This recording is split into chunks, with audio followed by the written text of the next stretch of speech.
This is Istanbul in modern Turkey. To the west lies Europe, to the east, Asia, stretching all the way to India and China. I'm Matthew Settle. In 334 BC, Alexander, king of the tiny Greek kingdom of Macedon, crossed this neck of water and headed east into the mighty Persian Empire ruled by Darius III. Both Alexander and Darius had one ambition: to rule the known world. In the war that followed, the winner would take all. The decisive battle was fought 3 years later, on 1st October 331 BC, on the dusty plain of Gaugamela. Now, with new video game technology, you are about to see this great battle as never before. The vast numbers of soldiers, the troop formations, how they fought, and how the battle was won. Get the view the generals wish they'd had. Now, in Decisive Battles.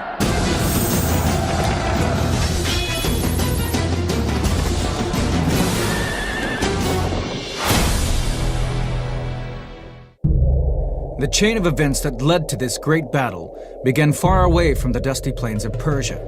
In 356 BC, a son was born to King Philip of Macedon and his wife Olympias. His name was Alexander. Philip was the most powerful king in Greece. But the various states were difficult to hold together. He saw a war against Greece's old enemy, Persia, as a way of uniting the country and making himself all-powerful. But Philip had problems at home. He already had 6 wives, and in 337 BC, he married a 7th, a young teenager named Cleopatra. Olympias was furious. She feared her son Alexander might never become king. The following year, in 336 BC, Philip was assassinated.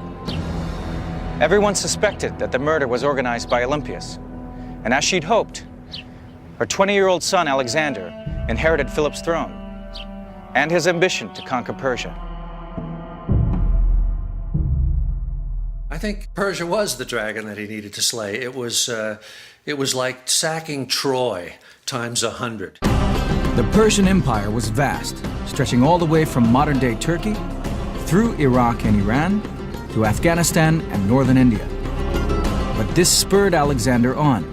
He was insatiably curious. He wanted to see the lands that lay beyond Persia and the ocean that was believed to encircle Europe and Asia, at the edge of the earth. Alexander was a hunter and a conqueror, and he set himself no limits.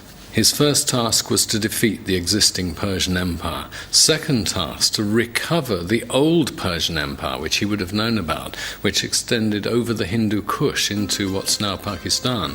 Third goal, well, the limit, which was, as the Greeks thought, the ocean. He just simply wanted to go on until he hit the Eastern Ocean. He was competing with Achilles, with Heracles, and he wanted to leave a name that would live forever and ever. In 334 BC, he arrived here in Turkey with an army of 40,000 men. Although basically Macedonian, the army included troops from all over Greece and a large number of mercenaries.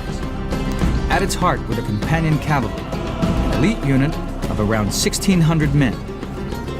Alexander's particular contribution was that he led the companion cavalry, the crack cavalry force, in person, and he had done so from the age of 18, so the troops would know that their leader was not just there because he was the son of the previous king, but because he was one of the finest horsemen in the entire army. Alexander's companion cavalry were probably the greatest cavalry ever in the history of the world. They were companions of the king. They were the elite of all Macedonia, who could call Alexander Alexander, and who were his friends, his mates. The Persian army was sent to throw this young upstart back across the Hellespont. The two sides met at the river Granicus.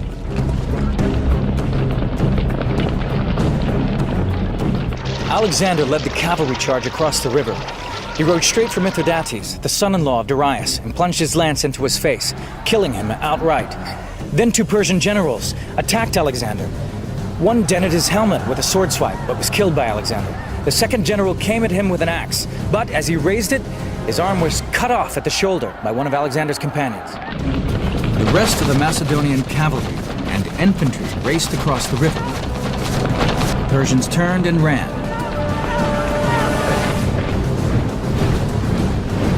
Alexander drove on eastwards through Asia Minor. He believed that fate had marked him out for greatness. Now the Persian king, Darius, decided to take charge himself.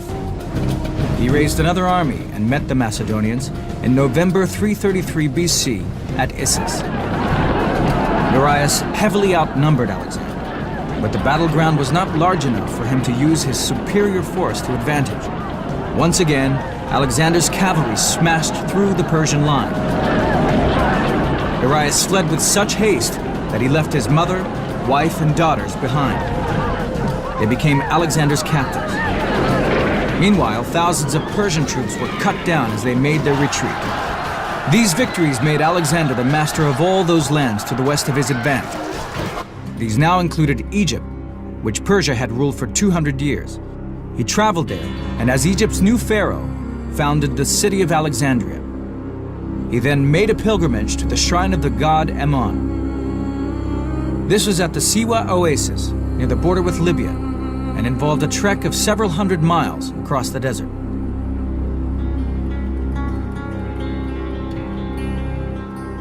Questions to Ammon were answered through a priest. Alexander asked, "Will I rule the earth?" The answer seems to have been yes. But the priests went further. They greeted Alexander, calling him the Son of God. 2,000 years after his desert pilgrimage, Greek coins still depict Alexander as the ram-headed god Ammon. All those who knew Alexander claimed Egypt had changed him. In his own mind, he had become godlike and invincible. By July 331 BC, his army was ready for the push eastwards into the heartland of Persia. 3 months later, he crossed the Tigris and Euphrates rivers.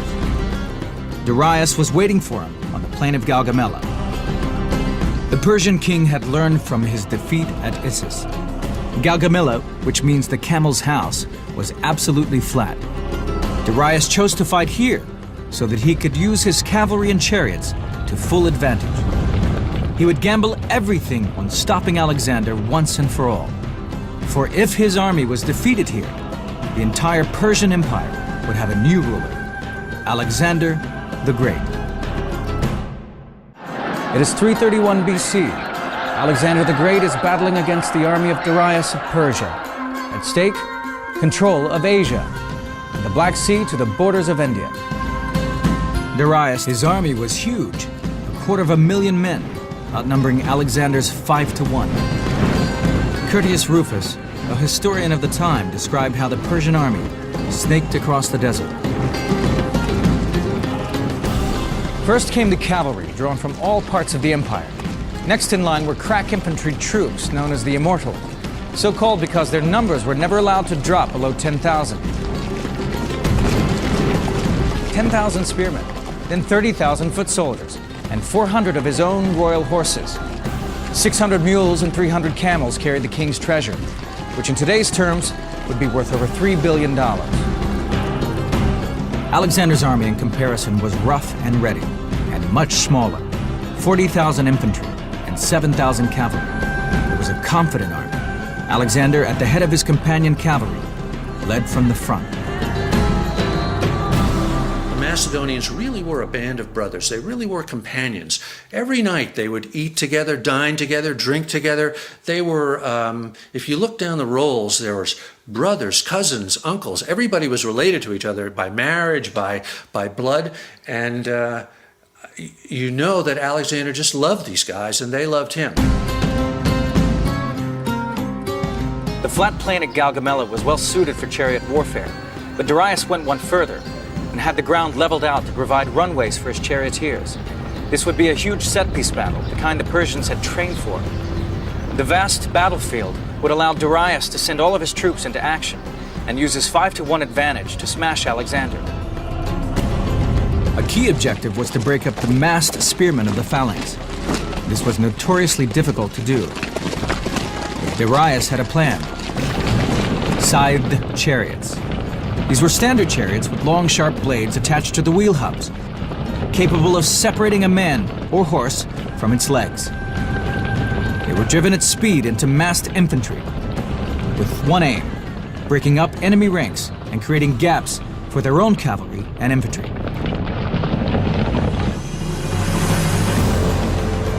We now know how Darius deployed his army, because his written instructions were captured after the battle.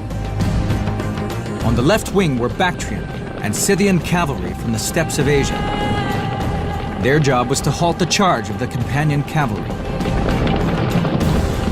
Darius had set up Gaugamela to have a tremendous amount of heavy cavalry of his own fronting his left, so that Alexander would have to fight through rank after rank of really crack horsemen. The Persians themselves were in the center of the line, with the king and his royal entourage. In front of Darius were the baggage elephants and another 50 chariots.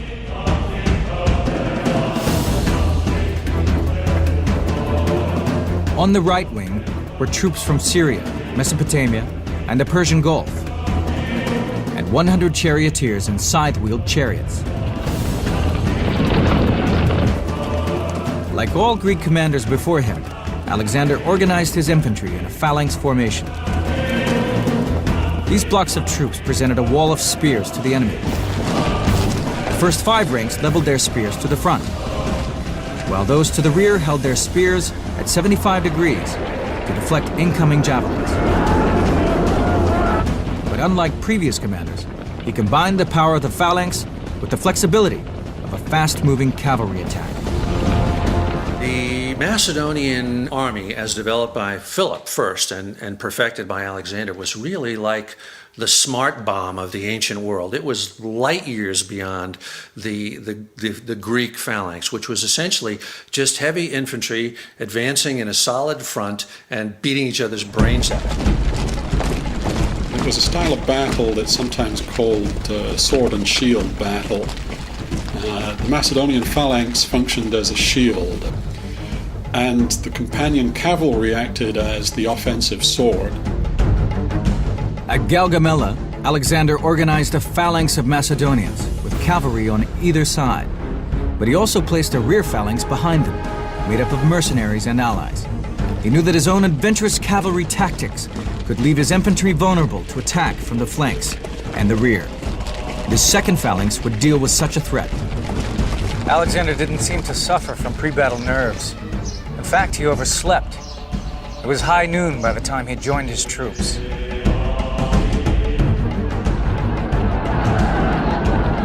The two armies advanced in the line of battle.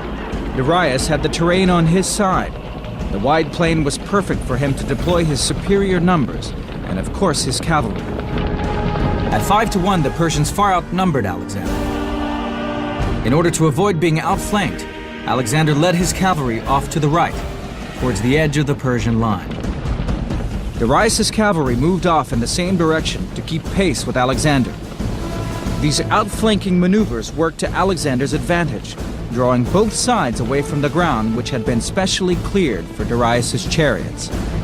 Darius saw what was happening and ordered his left wing to advance. To avoid being surrounded, Alexander charged straight into the Persians. What Alexander looked for in his battles was an opening in the enemy formation. As soon as he saw that, Alexander would lead a charge of his companion cavalry straight at that gap.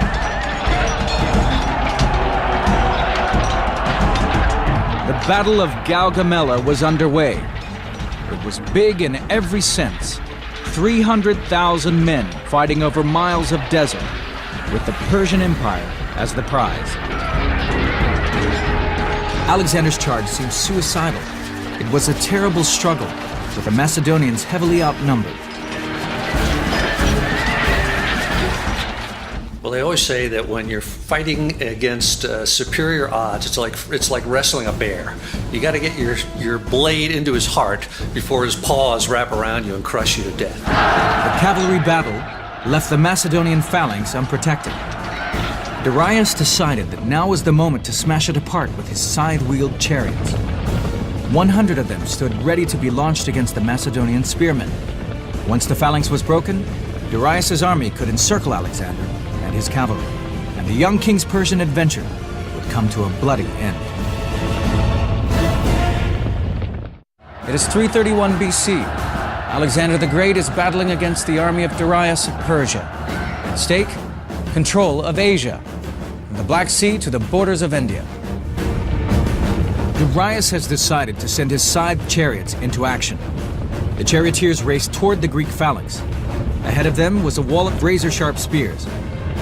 And for the men of the phalanx, there was a sight of 100 chariots bearing down on them, each with 3-foot-long scalpel-sharp blades whizzing around the wheel hubs.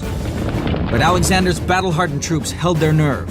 At the last moment, when the chariots were almost on top of the phalanx, they opened their ranks and the chariots passed harmlessly through. For the charioteers, however, there was little hope. As they drove down the open-ended ranks, hundreds of javelins and spears finished them off. He had really crack javelineers and archers out front, and he was able to fire at the horses. If you just would nail one horse in a 4-horse team, that would completely, the whole team would go. Meanwhile, Alexander and his cavalry had gained the upper hand. Darius took cavalry from the center of his line to send his reinforcements. As they moved, they left a gap. Alexander spotted it immediately, wheeled to the left and charged straight into the gap, and straight at the Persian king. At only one point on the field did Alexander achieve numerical superiority, but that was at the crucial point when he was charging at Darius.